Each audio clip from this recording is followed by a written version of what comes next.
मित्रों, आप सभी जानते हैं कि भारतीय राजनीति के चिर युवा और चिर व्याकुल नेता के पीछे उन्मत्त चिर-विघ्न संतोषी पार्टी किसी भी अच्छे से अच्छे अनुष्ठान में विघ्न उत्पन्न करके कैसे संतोष प्राप्त किया जा सकता है, उस प्रवृत्ति की परिचायक कांग्रेस पार्टी के साथ पता नहीं कौन सी समस्या है कि भारत का इतिहास जब जब करवट ले रहा होता है तब तब वो उस अवसर के साथ खड़े न होकर उसका बहिष्कार करते हैं।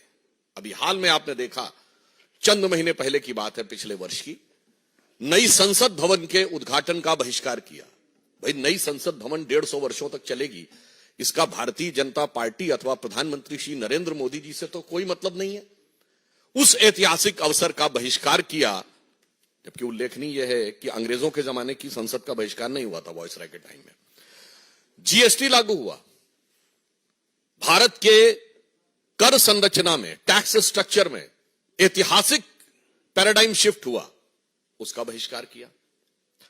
G20 अभी अभी हुआ, पहली बार ऐसा हुआ कि 20 राष्ट्राध्यक्ष और वो दुनिया के सबसे शक्तिशाली 20 देशों के राष्ट्राध्यक्ष भारत में आए।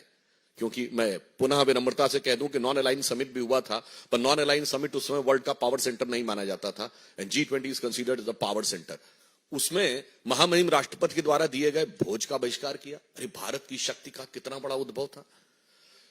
हमारे पूर्व राष्ट्रपति रामनाथ कोविंद जी और द्रौपदी मुर्मू जी के अभिभाषण का बहिष्कार किया, जबकि वो हमारे राष्ट्र के प्रथम नागरिक हैं, परंतु ये एक संयोग की बात थी। देखिए, एक अनुसूचित जाति से थे, एक अनुसूचित जनजाति से थी, इसके बावजूद आपने बहिष्कार किया, और अभिभाषण का बहिष्कार करके आपको मिलना क्या था, यह भी बहुत स्पष्ट था।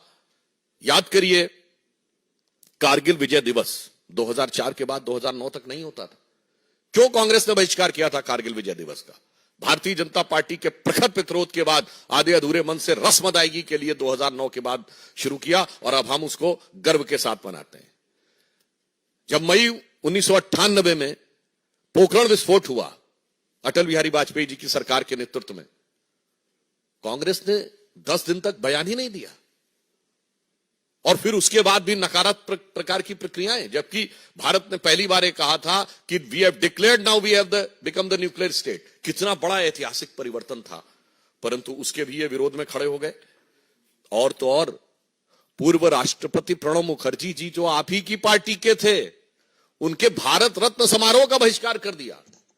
इसी बहिष्कार के चलते हुए जनता भी क्रमशः उनको सत्ता से बहिष्कृत करती चली जा रही है, परंतु उनकी बुद्धि परिष्कृत होने का नाम नहीं ले रही है।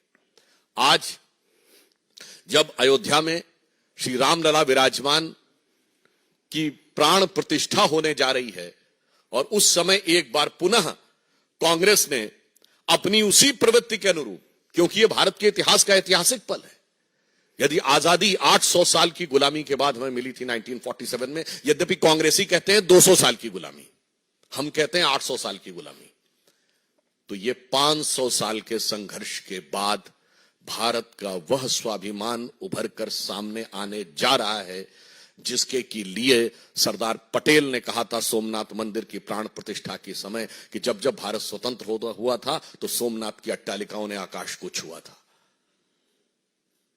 और उस अवसर पर यहां एक बात और स्पष्ट करना चाहता हूं, कांग्रेस अपनी प्रवृत्ति के अनुरूप है। मैं आप लोगों के सुलभ संज्ञान के लिए कोट करना चाहता हूं कि जब सोमनाथ मंदिर की प्राण प्रतिष्ठा हो रही थी, तो जवाहरलाल नेहरू जी ने 24 अप्रैल 1951 को जाम साहब दिग्विजय सिंह, जो कि उस समय सौराष्ट्र के प्रमुख थे, यानी like technically the chief minister, और उन्होंने जब इनवाइट किया तो नेहरू जी ने क्या लिखा था मैं बताना चाहता हूं, इसलिए कि कांग्रेस उसी परंपरा में चली आ रही है।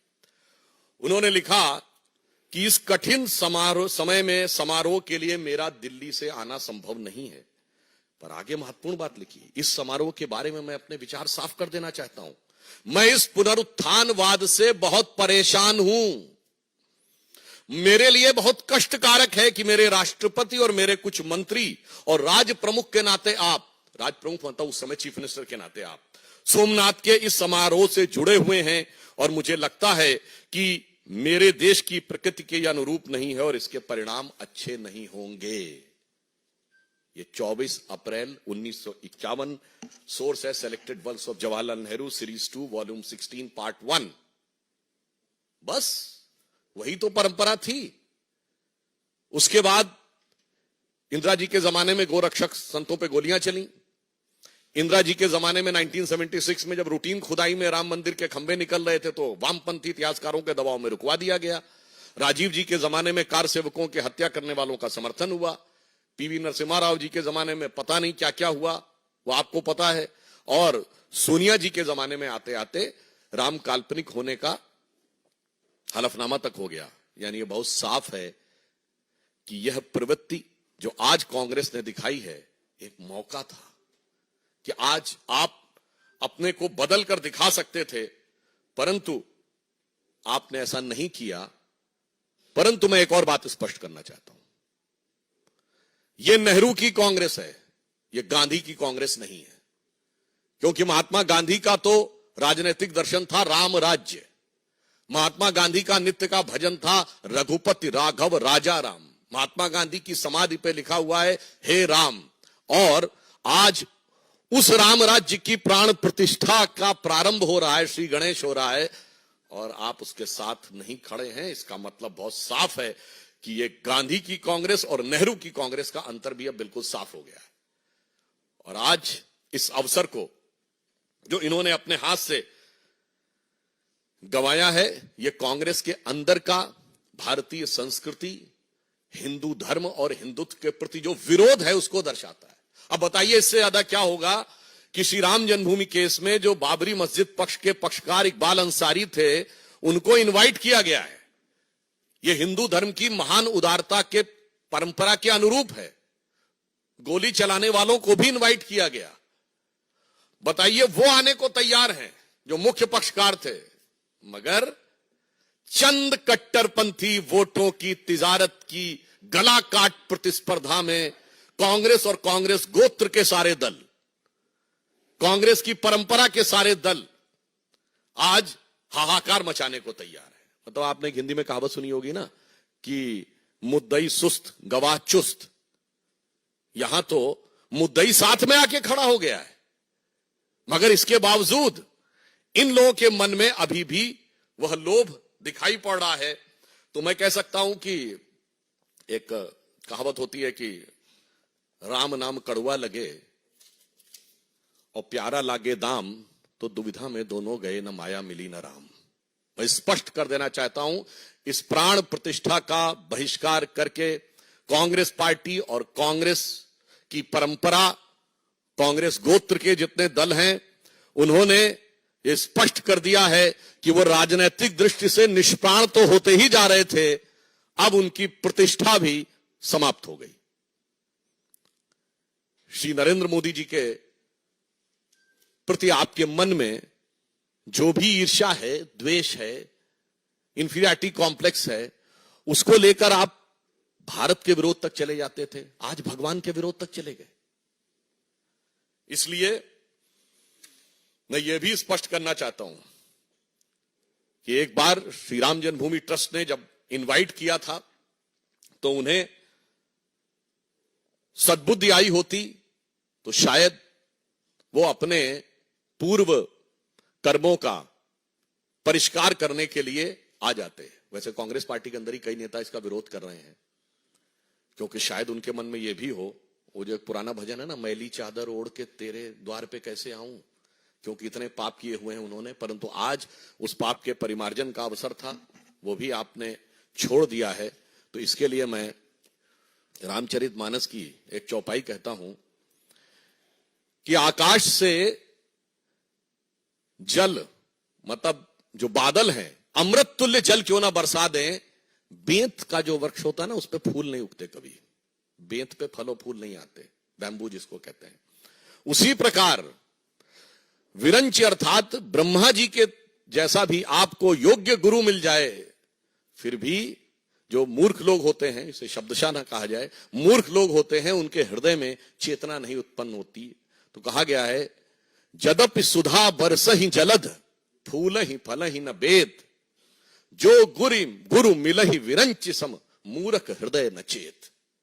इस कारण से उनके हृदय में यह चेतना नहीं आ पा रही है। परंतु मैं अंत में पुनः स्पष्ट करना चाहता हूं कि हर ऐतिहासिक अवसर का विरोध करते करते कांग्रेस ने आज भारतीयता के श्रेष्ठतम मूल्यों के प्रतीक भगवान श्री राम के मंदिर की प्राण प्रतिष्ठा का बहिष्कार करके यह दर्शा दिया है कि उनके लिए राजनीति, और राजनीति में भी कट्टरपंथ की राजनीति, हम किसी समुदाय की बात नहीं कर रहे हैं, कट्टरपंथ की राजनीति अधिक महत्वपूर्ण है और राष्ट्र के आदर्श और प्रेरणा कम महत्वपूर्ण है। इसलिए मैं यह भी कहना चाहूंगा कि भगवान राम वो आदर्श हैं जो सभी मत संप्रदायों के लोग मानते हैं। दुनिया का सबसे बड़ा बौद्ध देश थाईलैंड का राजा टाइटल होल्ड करता है, किंग रामा द 10th। सबसे बड़ा मुस्लिम देश इंडोनेशिया में प्रतिशत के हिसाब से भारत से ज्यादा रामायण होती है, सारे पात्र मुस्लिम होते हैं। लगभग 60% देश जहां नास्तिक हैं, वहां साउथ कोरिया की लेडी मानती है कि उसका वंश परंपरा भगवान राम से है। परंतु अफसोस की बात यह है कि यहां पर जो लोग अपने को गांधी का स्वयंभू उत्तराधिकारी कहते हैं, वो इसके विरुद्ध खड़े हैं। अफसोस की बात यह है कि आज तक उन्होंने अपने बाकी कर्मों के लिए कभी माफी नहीं मांगी है, मगर यहां पर उनको विरोध नजर आ रहा है। तो इसलिए मैं स्पष्ट रूप से कांग्रेस से कहना चाहूंगा कि आप इसके द्वारा यह साफ स्पष्ट कर दीजिए कि अब आप अपने पुराने बयान पे कायम हैं कि नहीं। श्री पीवी नरसिम्हा राव ने दिसंबर 1992 में कहा था ना, वह तथाकथित मस्जिद दोबारा बनवाएंगे। वो बयान से तो बहिष्कार किया नहीं, अपना विड्रॉ किया नहीं, और इससे विड्रॉ कर रहे हैं। यह दर्शाता है कि कांग्रेस के अंदर की मूल प्रवृत्ति क्या है। धन्यवाद।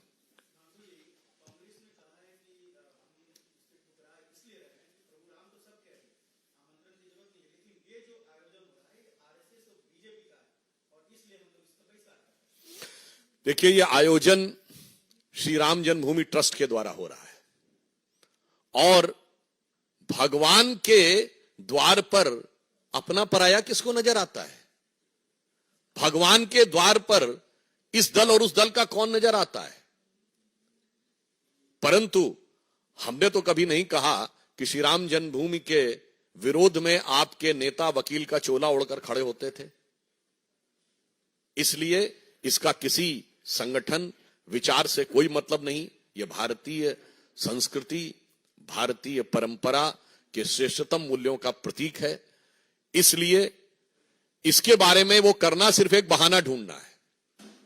जैसे किसी को कोई कार्य न करना हो तो वो बहाना ढूंढता है कि किस आधार पे हम इस चीज के में अवरोध उत्पन्न करें। तो चूंकि ये सदा सर्वदा से अवरोध उत्पन्न करते रहे थे, तो अंतिम समय पे भी कुछ ना कुछ विघ्न उत्पन्न करने का प्रयास कर रहे हैं। परंतु आप आश्वस्त रहिए, महान भारत की विकास यात्रा की प्राण प्रतिष्ठा मोदी जी के नेतृत्व में हो चुकी है, और अब भारत के सांस्कृतिक उत्थान और सांस्कृतिक गौरव की प्राण प्रतिष्ठा और सांस्कृतिक स्वाभिमान की प्राण प्रतिष्ठा श्री राम जन्मभूमि ट्रस्ट के द्वारा, इस कार्यक्रम के द्वारा हो रही।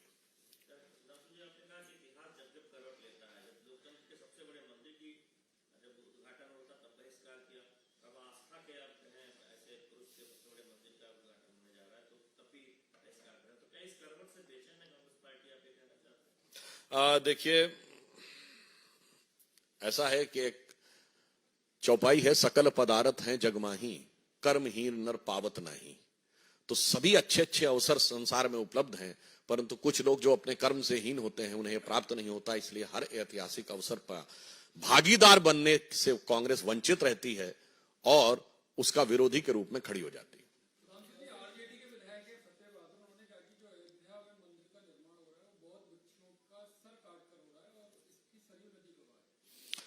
देखिए, ऐसा है कि कुछ लोग चंद विदेशी इतिहासकारों के द्वारा पढ़े गए इतिहास के से उनके दिमाग इतने भरे हुए हैं कि उसके लिए क्या कहा जाए। वैसे तो उनसे अगर पूछा जाए कि कौन सी किताब में लिखा है तो वो बता नहीं पाएंगे। तो उनके लिए मैं एक ही पंक्ति कहना चाहूंगा कि अपने वतन पर सदियों तक है रही हुकूमत गैरों की, लेकिन कुछ चेहरों पर अब तक धूल है उनके पैरों की। ये लोग उसी कैटेगरी के हैं।